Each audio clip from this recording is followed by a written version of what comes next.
আলাইকুম, আপনারা কেমন আছেন? আমি ভালো আছি। এই যে প্রাইভেট থেকে আসার পর আমাদের মুড়ে দেখি যে কিছু একটা লোক গাছ নিয়ে এসেছে, পরে কিছু গাছ কিনেছি।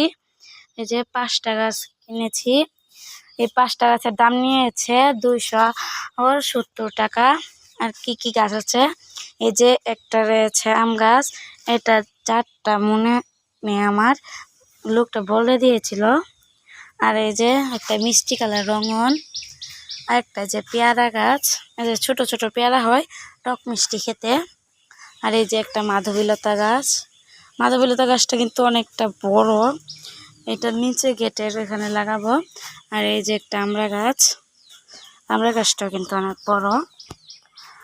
আর আমার এই আম গাছটা কিন্তু মুকুল চলে এসেছে অলরেডি, তার জন্য আমি কিনেছি। এটা দেখি ফলটা ধরে না কি ধরে না। আজকে ভিডিও এইটুকুই। আল্লাহ হাফেজ।